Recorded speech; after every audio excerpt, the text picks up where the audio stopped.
Hello, you are listening to the All Girls School podcast. I'm your host, Victoria Barrett, a graduate from an all-women's college in Virginia. This podcast aims to highlight the diverse experiences and life journeys of graduates from all-women's colleges. Listeners can expect to hear candid conversations about a wide variety of topics. This podcast strives to be in an inclusive space, so some guests may identify themselves as non-binary or trans. I hope you're ready, because class is about to start. Hello, my name is Victoria Barrett. I'm the host of the All Girls School podcast. I use she, her pronouns. I attended Mary Baldwin College, which used to be an all-women's college. And each week I have a guest who also attended an all-women's college. This week, we actually have someone who was not in the VWIL program for a change, which I'm really excited about. She did go to Mary Baldwin still Mary Baldwin, still repping Mary Baldwin, but what we like to call a traditional student. So I'm very excited to introduce Kosh Ratnayake. Thank you so much, Victoria. My name is Kosh. Everyone, nice to meet you. I, as Victoria mentioned, went to Mary Baldwin, where I majored in English.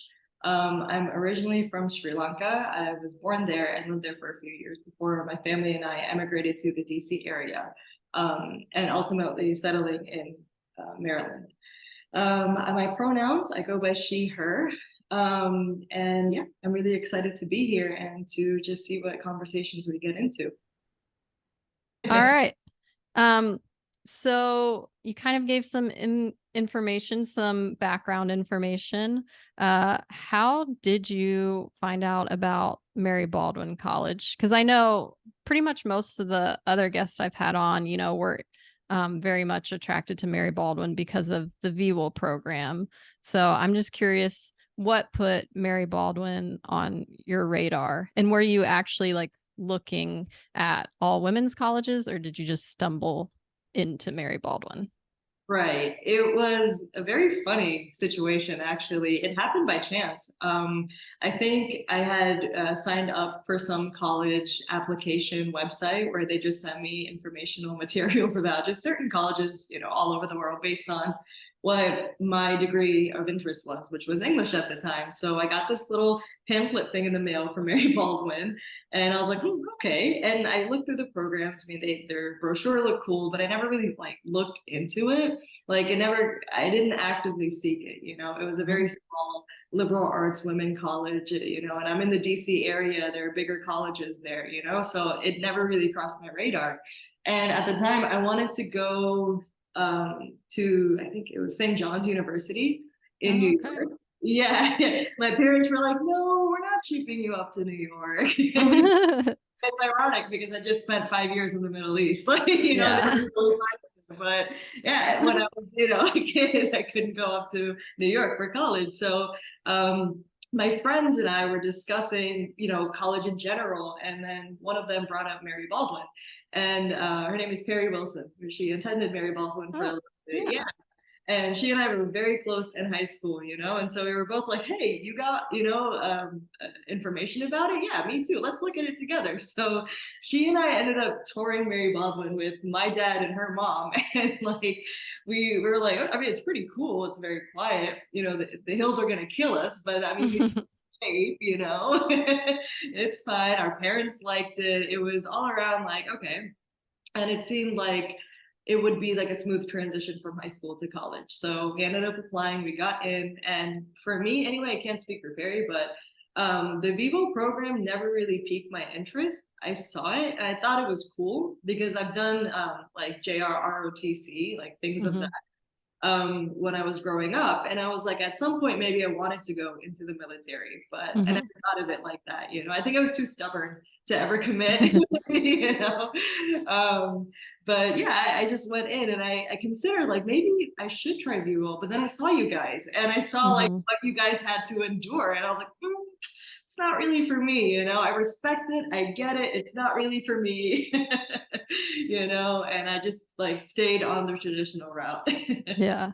But you pretty much were friends with a ton of people in VWIL. Yeah. You guys were really cool, you know? You guys knew how to have a good time. You guys were classes. You know, I bonded with a lot of you guys, and I got to see, like, I stepped into that world, you know, for a little, Hmm. which I don't even know if this is allowed, but I tried on uniforms and stuff like that. No, that's cool. Right?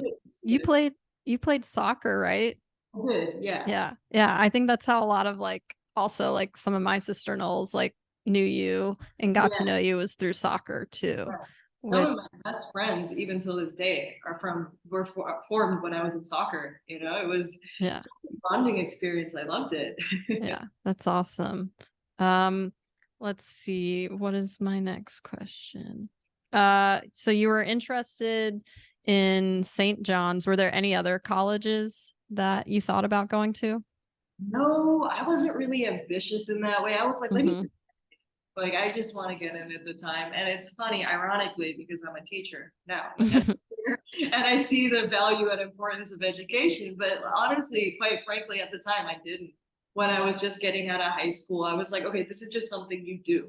Like I don't Hmm. actually seek a passion. I loved English, I loved literature, and that made me want to study it. But Hmm. beyond that, everything else, all the gen eds and everything, you know, I was like, this is pointless to me because I didn't want it. And as a result, I didn't value it. But um, not wanting to like go into so many colleges, I was like, let me just pick one. I visited Mary Baldwin. It was really like I liked it. It was Hmm. beautiful. Like the classes had what I needed, and I that's kind of what like pushed me to do it. Yeah. And I think it's funny how you talked about like the hills because it was like extremely hilly. Like there was no way to get on campus like without going up a hill. Like because it was pretty much at the top of a hill. Like whichever way you left campus to get back on, you had to go uphill. And did anyone ever tell you what like MBC actually stood for? Did you ever hear that? Mighty big calves. Yeah, Mighty Big Cabs. I love that. I was actually really sad when they changed to Mary Baldwin University because I was like, now they can't make that joke when they're giving tours.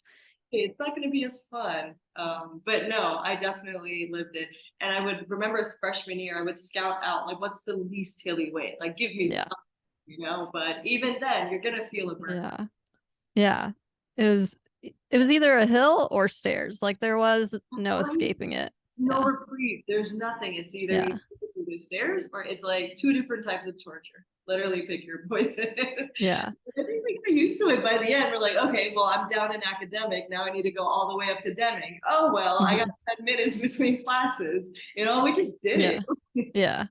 It was And not. then it sounds like most everyone, except for I think one person that I've talked to so far, has gotten something in the mail from Mary Baldwin, and that's kind of like what piqued their interest or what put Mary Baldwin on their radar. So I don't know who's sending that mail, but I mean, it seems to be a good strategy. Right. Uh, yeah.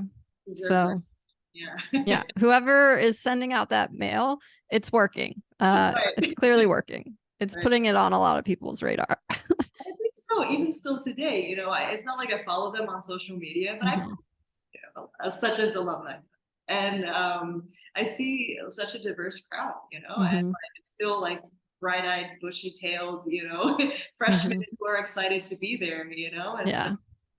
more or less, you know, people are wanting to go there. People want to still Yeah. experience it for what it is now. You Yeah. And I don't know if you've been to Stanton in a long, you probably haven't been there in a long time, but Stanton is thriving right now. know? Like I it, came, yeah, I visited once for like 3 hours.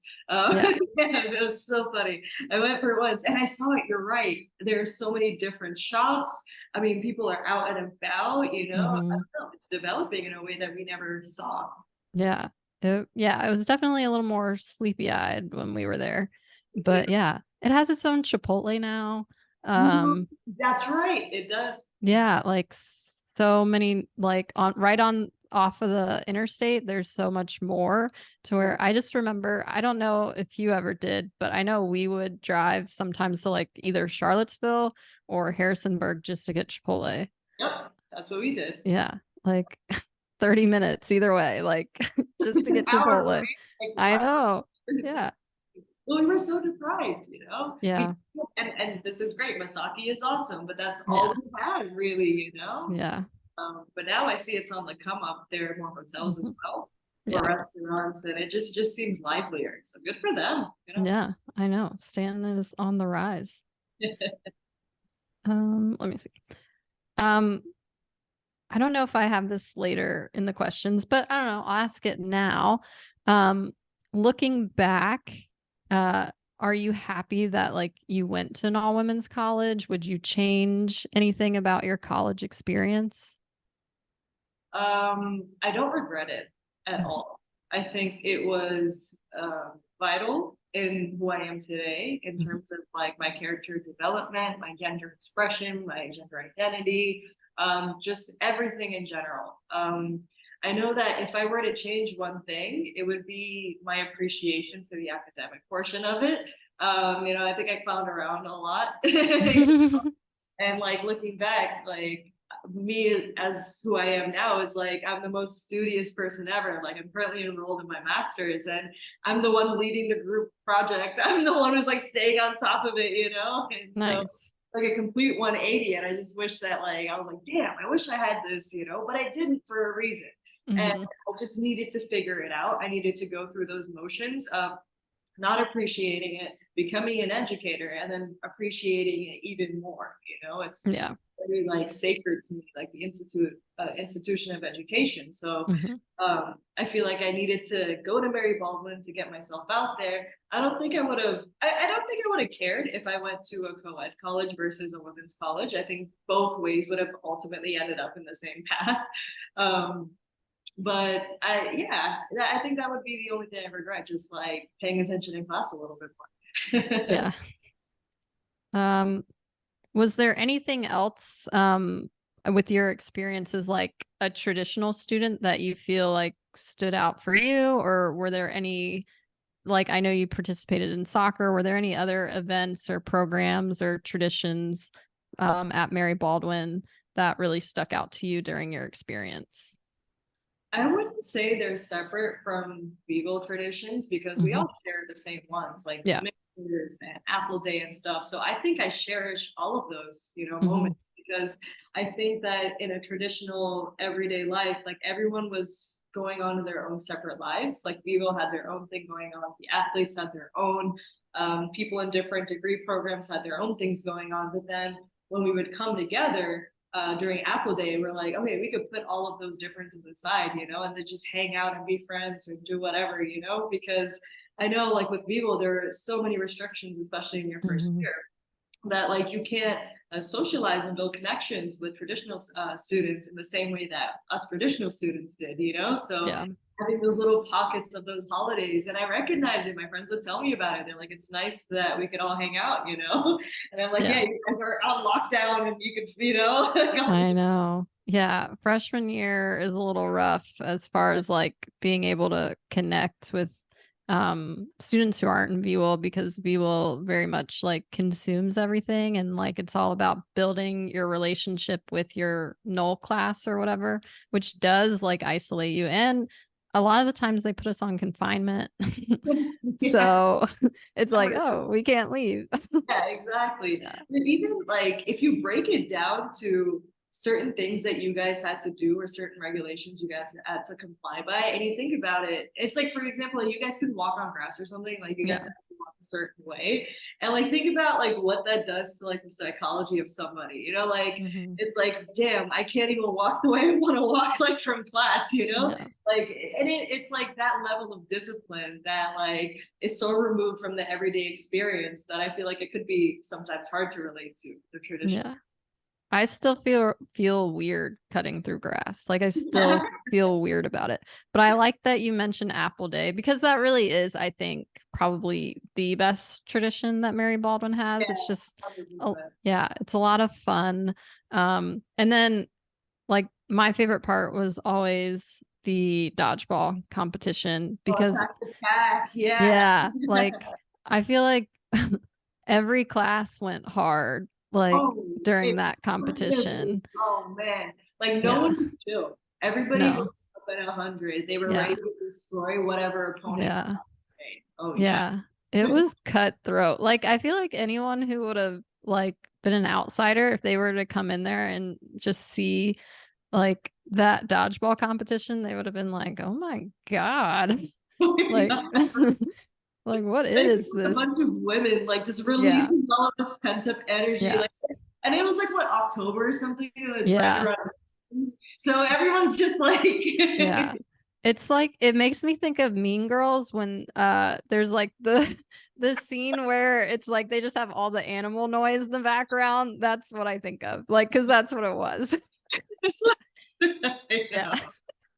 know. But it was fun. And I'll never get over like I to this day, fall to me is more associated with apples than like anything else. And pumpkins or hot cider. Yeah.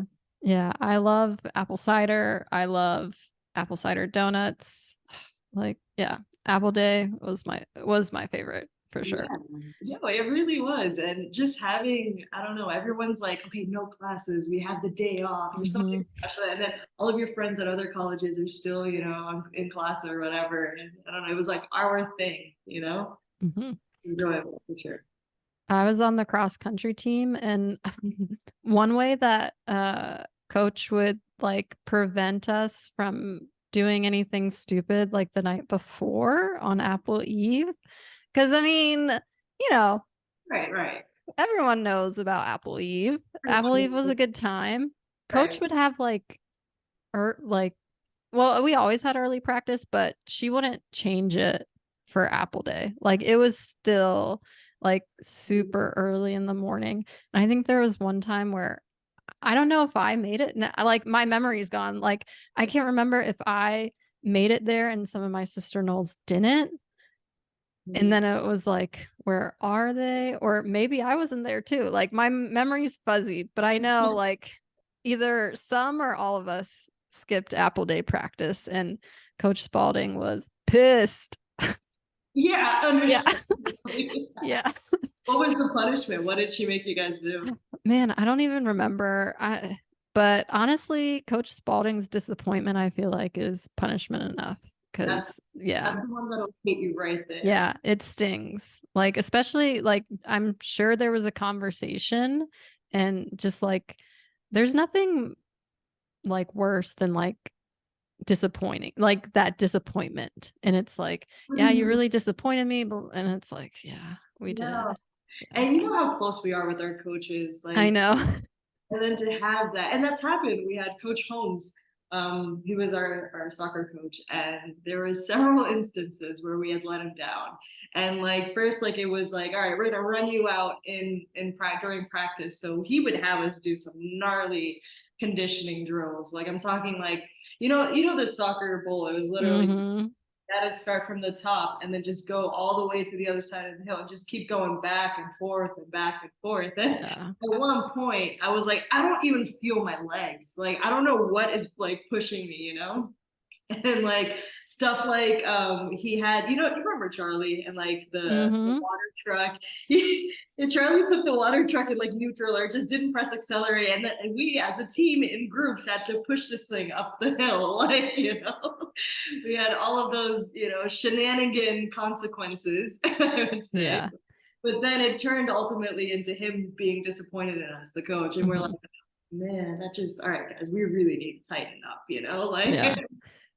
I remember, I think, yeah, freshman year, I just remember the whole soccer team being full of like just some fun personalities, like just some wild personalities on that team. Yeah. I think we in our own ways were wild. Yeah, Yeah. Yeah. Y'all were a fun group for we sure. were. I Yeah. know. I feel like we had a lot of chemistry on the field, and because of us having chemistry outside of the field, I think that just made our bond stronger, like on the field. And Yeah.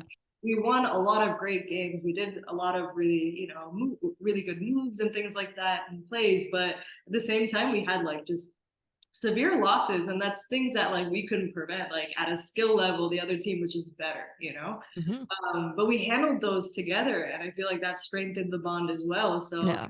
just like a really good click, a bunch of people and their energies. And And like I said, I'm still really cool with a lot of the people on the team, you know, and like we have people who have had kids who are on the team and they're like aunties and uncles like to each Yeah. other, you know, it's so very sweet. So those were special people, I think, and I'm so grateful I joined the soccer team. Yeah, that's awesome.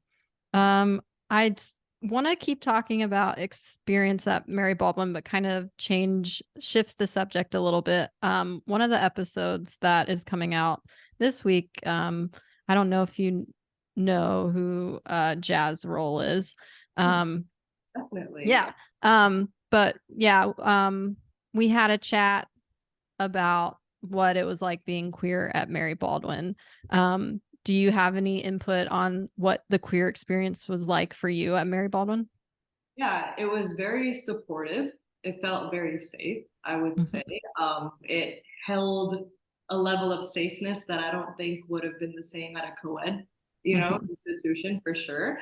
And I don't know, I think it was a bunch of people who are like-minded, you know, those who went to Mary Baldwin and had a queer transformative experience in one way. Like I think that everyone came together and like, wow, we're kind of all trying to figure what this is out together, because maybe in some cases in high school and below, they weren't able to experience or get it out and stuff like that, Mhm. you know? Even if they were from a liberal place, maybe they didn't feel comfortable themselves, you know? And then here they are, like on top of a hill together, and we're all trying to figure it out. And I don't know, I thought it was unique. And I think it helped me on my journey of Mhm. identity and figuring out who I am. And it's like you experience things that you are aligned with, what you connect with, and you realize like some of these are not for me, you know, and you try to Mhm. figure that out. You know, you meet people and connect with people in college. So I think overall, the queer experience at Mary Baldwin for a lot of people, I'd say, based on my understanding, is very positive. Mhm. Yeah. And yeah, the staff go above and beyond to make sure, you know, the Mhm. students realize that as well.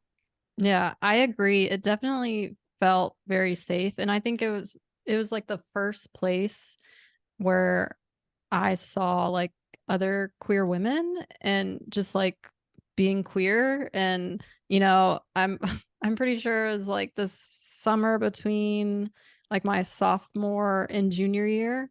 Um uh Tiffany Partial show her and Tesla were doing like summer work in the VWIL house. And I remember coming up for like one of the like orientation type things to help out. And so I was staying with them, and we partial had the entire series of the L word. Of course you did. Yeah. And so watching that, like I was like, I already knew even before watching that, but like, yeah, like it was just honestly such a safe space, especially for that time, because you're an educator. And I think I was a special education teacher before coming to grad school full time for 3 years.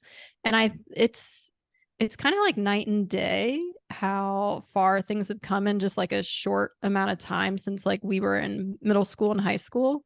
Um, as far as like uh how comfortable a lot of students are. And I mean, I know it probably varies from like state to state, um, just depending on how, liberal or conservative, urban, rural the areas are. But it's when we were in college, like it was a different time. And like, I don't think I knew anyone in high school who was like out. Like, Oh, okay. yeah. I mean, I grew up in Chesapeake, and honestly, we were in a like pretty diverse like high school, but as far as like queerness, there were definitely people who I know now that are out. But when we were in high school, like no one really talked about it. Yeah, there was Yeah. no safe space. Yeah. In my high school, it was the opposite. It was very open and super supportive. And there was a gay straight alliance group that was formed that had a lot of members, and they were a strong presence. And I remember in high school, I had gay friends, I had so many of them, and I had people still trying to figure it out. Um, Mm-hmm. and then I remember thinking to myself, like, oh, like I know there's something here, like within me. I know I feel some kind of way, but I haven't really explored it yet. But like I would have conversations with friends in high school about it who were farther in their journey than me. And I always, like, looking back, especially living in the UAE where homosexuality is not tolerated, which I know we're going to get into later. But like, having that experience of coming back, like I realized how important it is to have that support, to feel safe, to feel wanted, and all those Mhm. kinds of things. And I'm glad that I grew up in that kind of environment, whereas like some of my students over there who Mhm. based on what they have shared, they're in that kind of journey too. Like they don't have that freedom, Yeah. right? It's strictly Islamic country. So I don't Yeah. know, that puts things into perspective.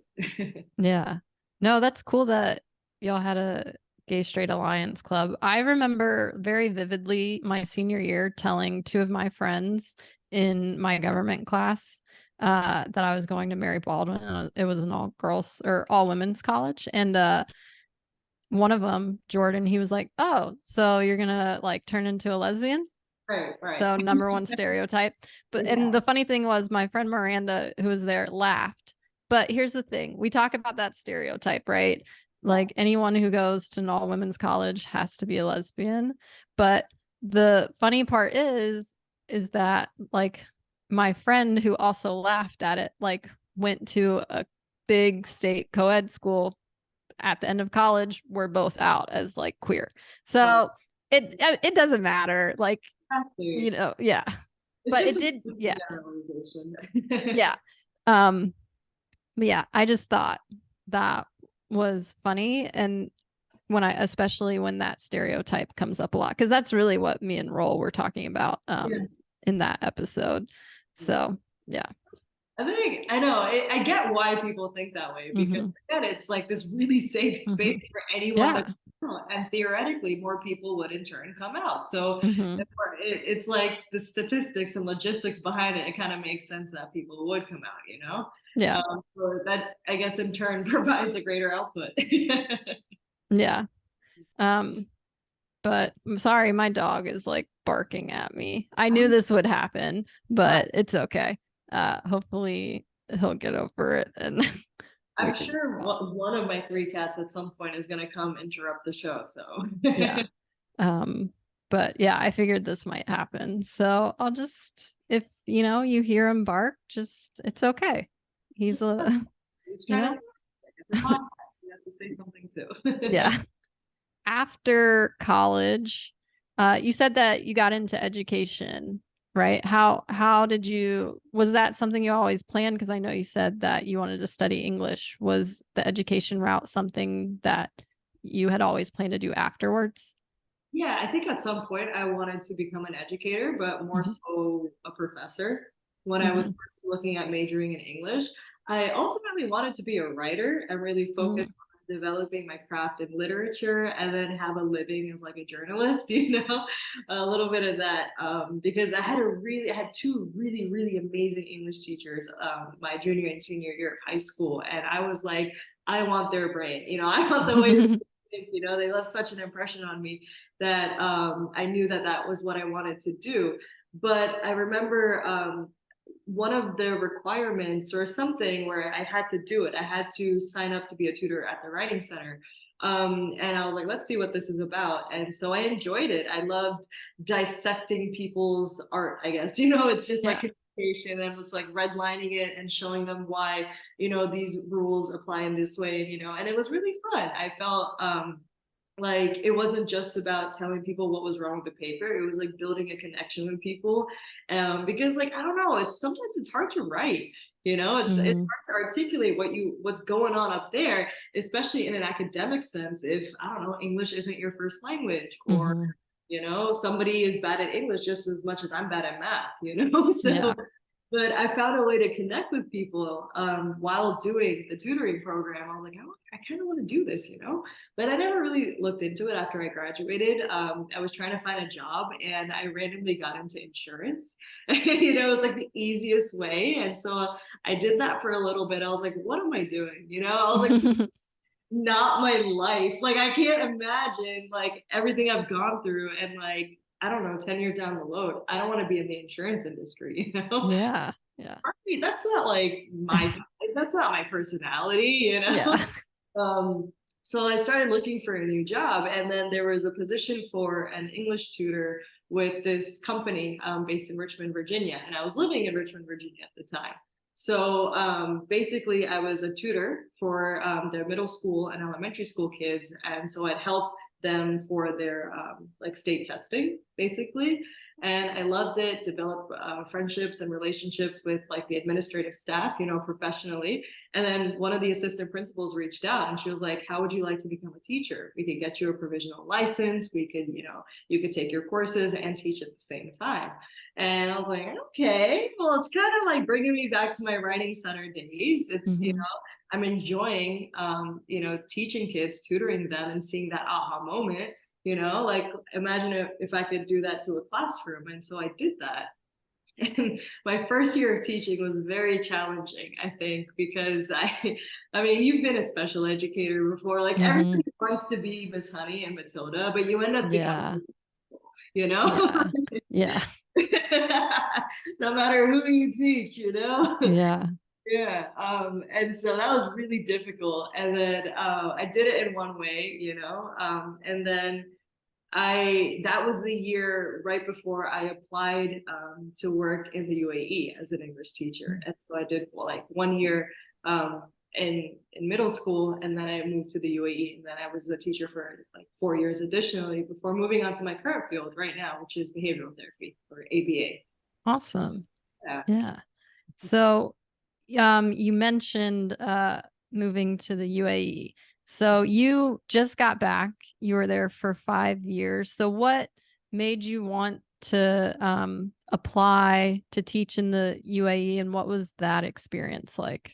Right. It wasn't from my own volition. It was actually my dad that recommended it. He was like, "Well, if you want to be a teacher, why don't you work in a country where you know, you get a higher income, there are better benefits, and it's tax free." And I started looking into it.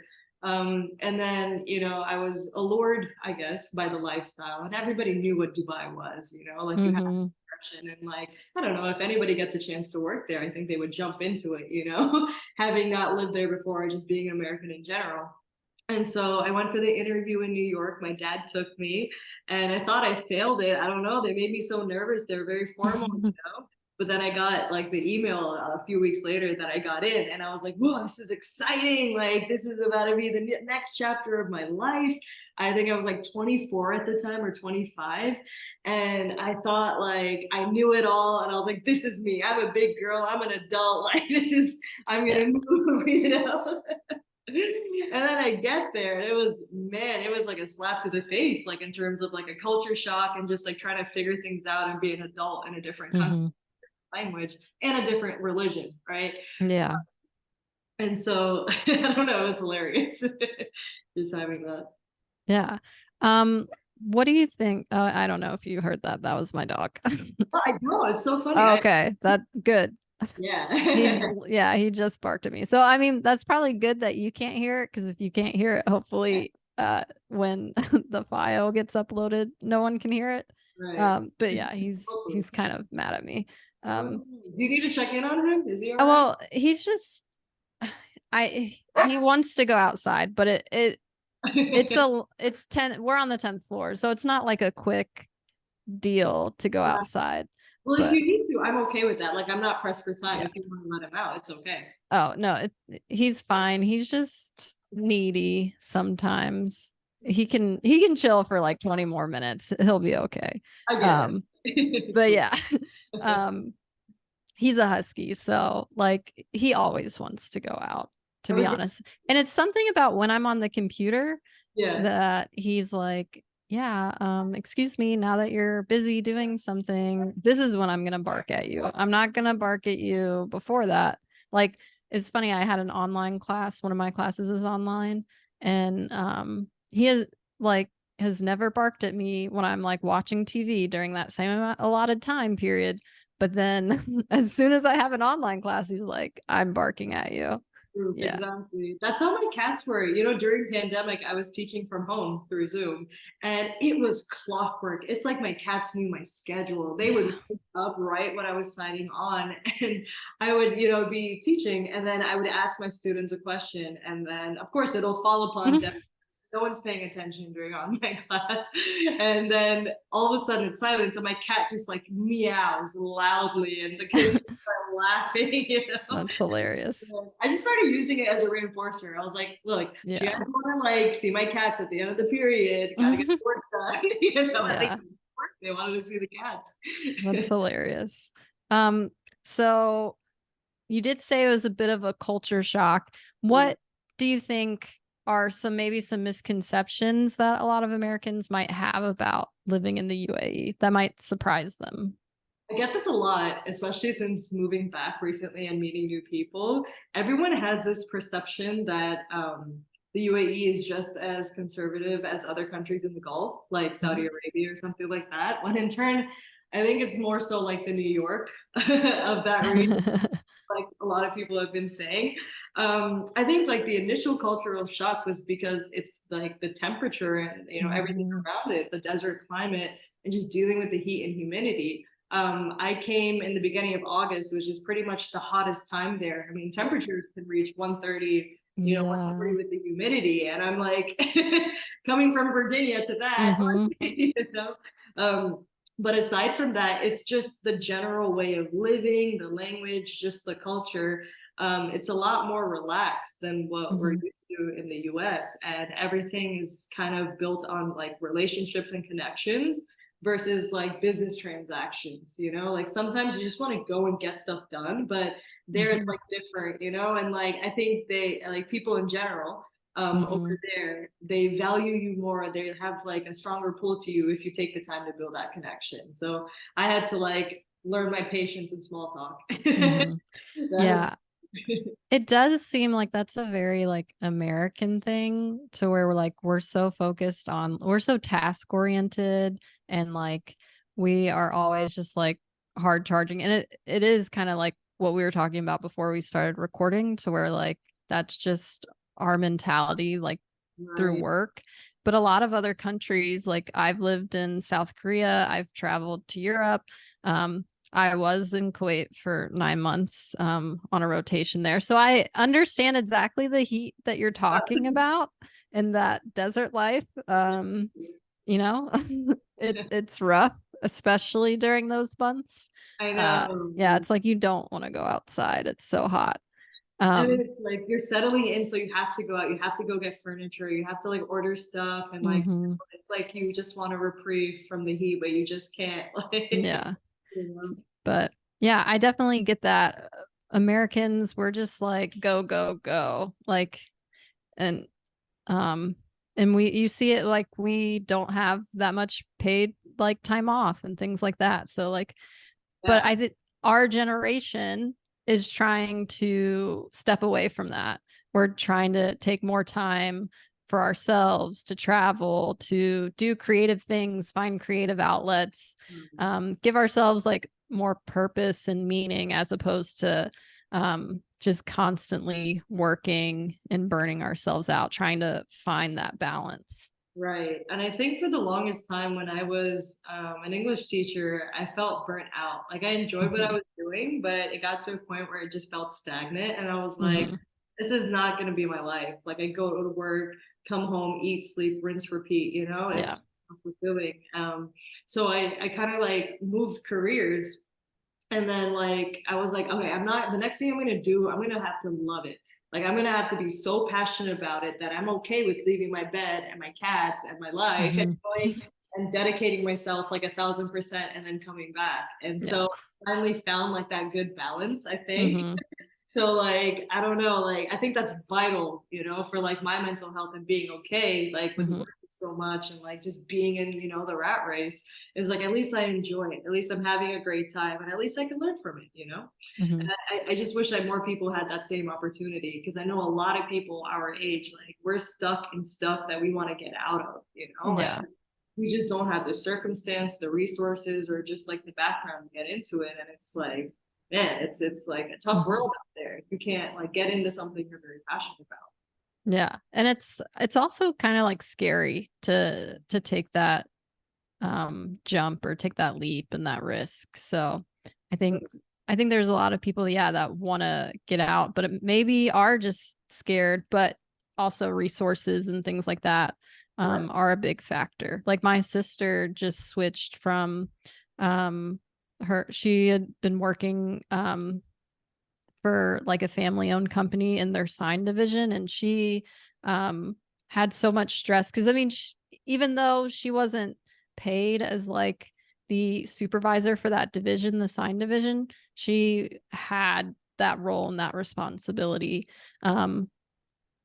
So it was a family owned company though, so obviously she wasn't in charge of the division, so Right. there was, some things out of her control, but she Yeah. was just carrying all this stress and weight of like a position that she wasn't getting paid for. And she's actually starting as an art teacher uh, this year, graphic design and photography, which is what she got her degree in college. So it's just nice to see her, step away from that and take that chance and take that risk. And we had a conversation on the phone to where she was like, should I do it? Like, is it worth Yeah. taking the risk? And I was like, I think it's scary, but if you really want to do it, then it's worth the risk. So I'm happy that she's doing it.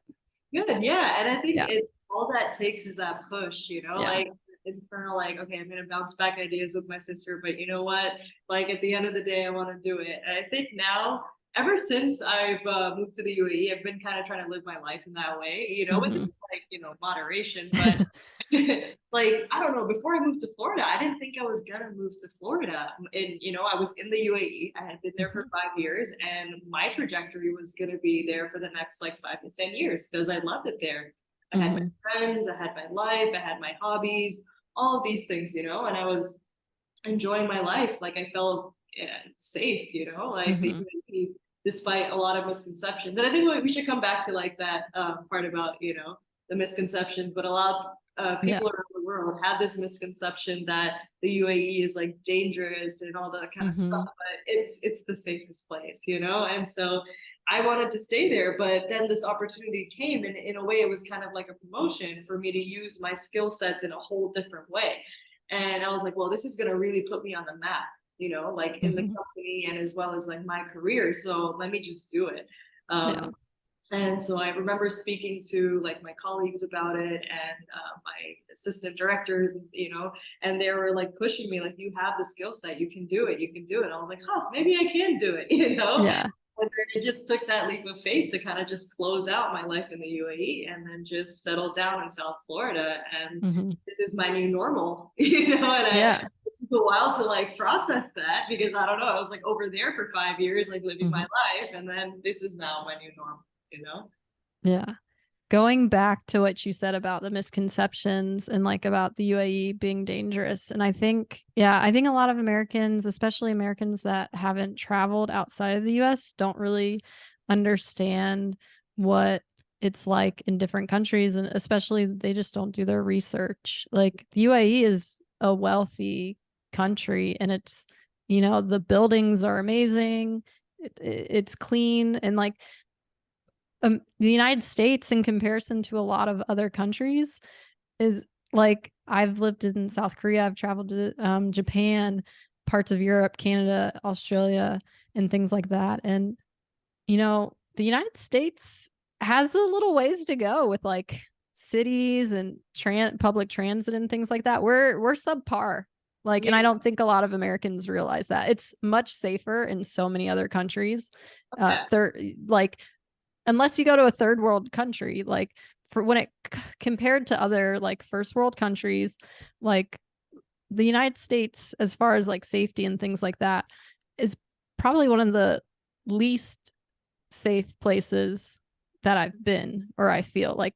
Yeah. 100%. I completely agree with you. I remember when I was apartment hunting, still in Abu Dhabi, in the UAE. I was like, I just need a safe place. I'll pay extra for the security, because I didn't know what I was going to walk into, Mm-hmm. because I had been just going from 5 years of being able to, I don't know, leave my bag with my wallet and money in a cab, and then they're calling me like, "Hey, madam, we have your bag," or leaving Mm-hmm. it in a hotel or whatever, and it's there the next day.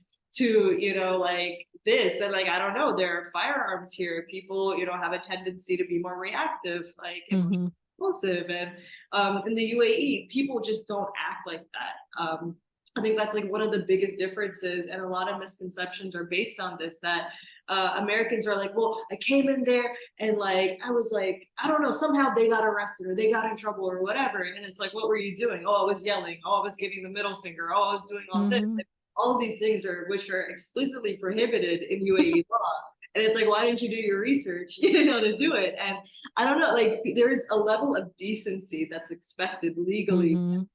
like societally as well, that we all have to follow, and we do all follow for the most part. I Mm-hmm. mean, don't get me wrong, there are outliers. You know, there's Yeah. crazy people everywhere, right? But as a collective whole, for the most part, it's very respectful, it's very modest, and that's how we're expected to act, you know. And for the most part, like we have bars and clubs where people just let it out. People can get out what they need to, but in public, you know, the UAE holds its reputation to its country in really high standards. So Mm-hmm. whatever nonsense is going on, like in public streets, that could cause a Mm-hmm. stir, they're really, really quick to put a stop to that, you know. And that's why people get in trouble, because they're trying to be American in a different country, Mm-hmm. trying to be like European in a different country, and it's like you can't. Yeah. Yeah.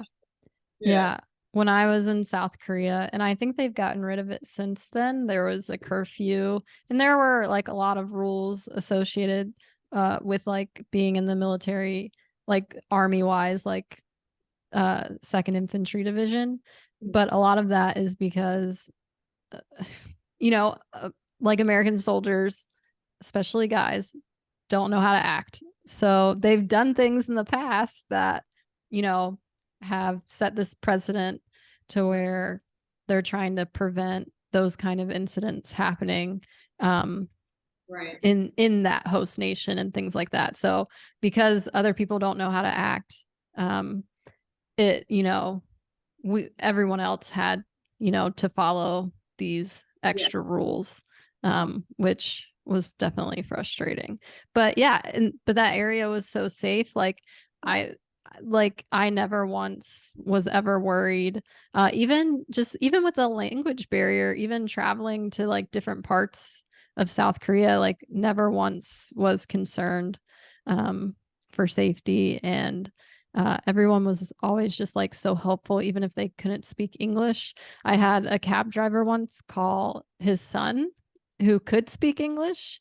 And so had put me on the phone with his son so I could explain like where my hostel was. Right. Yeah. That's cool. And I think that, you know, the UAE, people in the UAE share that same mentality. I Mm-hmm.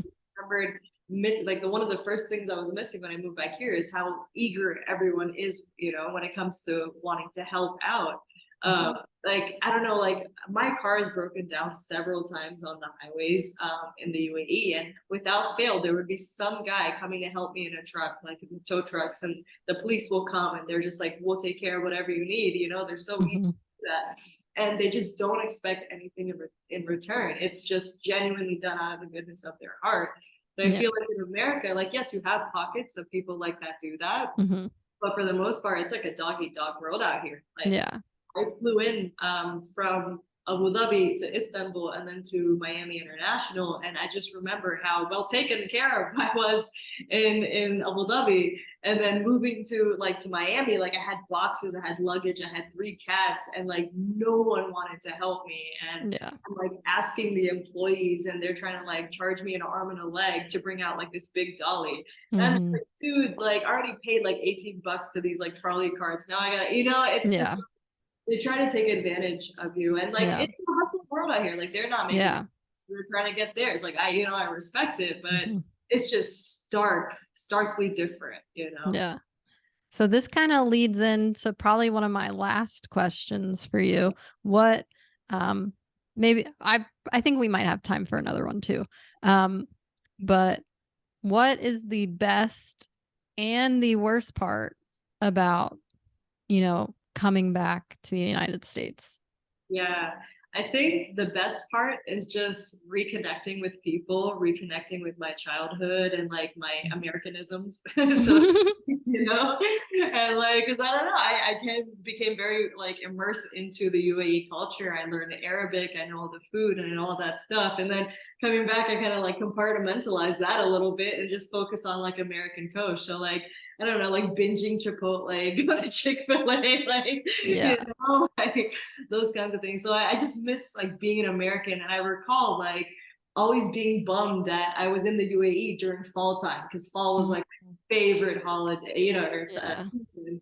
And then I remember coming back and I'm like, I get to celebrate fall here, I get to, be in that. I get to see the leaves fall, things that I Yeah. took for granted, Um, but I would say like the worst thing definitely is like the rudeness of Americans sometimes, and I think the cleanliness of public facilities because Yeah. in UAE, I mean, everything is clean. Like the bathrooms are sparkling, they have workers there cleaning it every hour or so. And like, man, you hit these American bathrooms, it's like you fend for yourself, Yeah.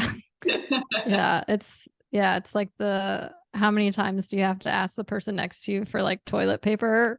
That happens all the time. It's happened. Trust me. Like since I've been back, and I'm just like, oh, Yeah. I shouldn't be at this level in life. Like, like come Yeah. on. Yeah. That's hilarious. But yeah, the food, I can resonate with the food for sure. I think Korean food is really good, but definitely when you come back, like nothing hits better than, some Chipotle or something like that. And just like the diversity of the food that we can get. Now that I'm in the DC area, I like everything is at my fingertips and I Yes. love it. I'm No. like, what do I want today? Right. Well, It's because great. when you were living in South Korea, it was just like more South Korean oriented. Like I don't think there's a lot of external like Western Hmm. right for cuisines. Yeah. They have some like other cuisines, but like not to the same level, Sure. Yeah. But Yeah, it's kind of like the same in the UAE. Like, there's definitely a variety, but it's all catered to like the regional palate mhm, versus like and portion sizes. I'm sure like the difference between a mhm. portion size in South Korea versus a portion size in America. It was like alarming. I was like, this is a small. Like, I was just like shell shocked, like begging the man, just like please, like put extra ice. I don't know, like it's too big. Like, Yeah. We do have time. So I know what we kind of talked about this a little bit, but what does the future look for you? Like, what are your goals that you have? That's a good question. Something I'm excited for. Mhm. Are you looking at goals like professionally or personally or both? I mean, both. Yeah. Why not? Let's do it. Well, let's start like professionally. I want to, my contract is like for about a little over a year now. So, I'm looking at what my next options are. I'm really, really happy in my current position, but there's also like room for growth and, working on completing my master's. I started it, but I would like to finish it. And there are just some like logistics involved with me taking it in Florida versus like back home in the UAE. Hmm. So hopefully sorting that out for sure, and then staying within my company, but who knows what kind of role. But I definitely want to get into behavioral therapy more, ABA practices, and just become more certified, I guess, with that. And personally, just like you, I want to tap into my creativity. I want to see who this artistic shadow is inside of me and like get her out, like creating things. So just maintaining that and doing it consistently would be my personal goal for the year. Yeah, that's awesome. And do you see yourself staying in like the Florida area? I don't know. That's the thing. I don't know. I think for the time being, yes, but you Hmm. never know what life throws at you, Yeah.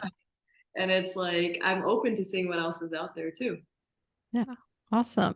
Well, um, we have a couple minutes left. I usually ask this at the end of each episode. Um, if you have any projects or anything on social media, as far as like if people want to find you or reach out to you, you can go ahead and share that. But also, I know some people are very private, so they might not want to do that.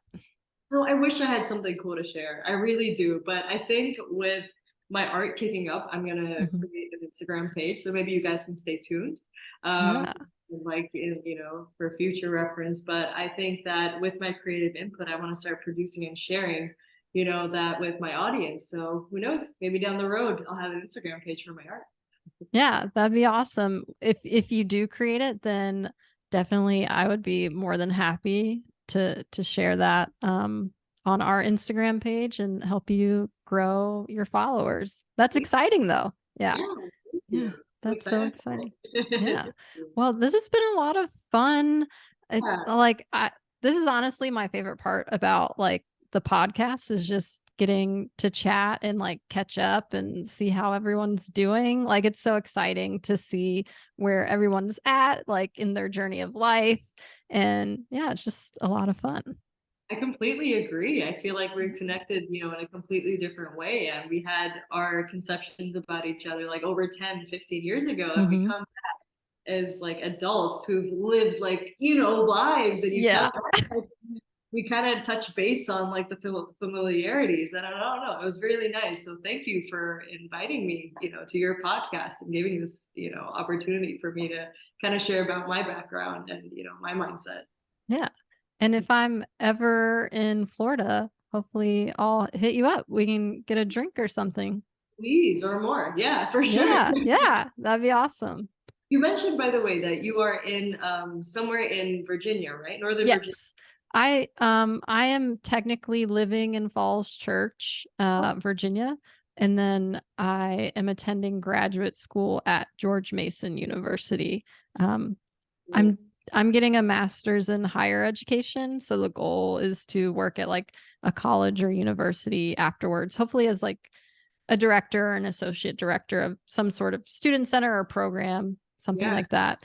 Honestly, this podcast has me potentially interested in maybe working at a women's college. Like, I don't know, it's kind of like piqued my interest back in. I follow like all of the remaining women's colleges on Instagram, and it's very cool to see like their different traditions and things like that. So, yeah, it's an idea. Yeah, Yeah, it's definitely an idea you should keep at the forefront. Like, don't yeah, forget about it. You never know where like things that podcast can take you. yeah. Well, Oh, cool. Thank you so much. yeah.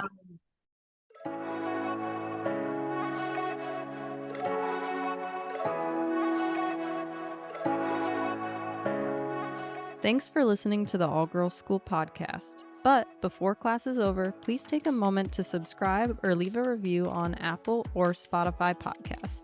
If you enjoy video content, head over to our YouTube channel at All Girls School Podcast, where you can watch and listen to each episode. You can also follow us on Instagram at All Girls School Podcast, and you can email us questions, stories, and more at theallgirlsschoolpodcast@gmail.com.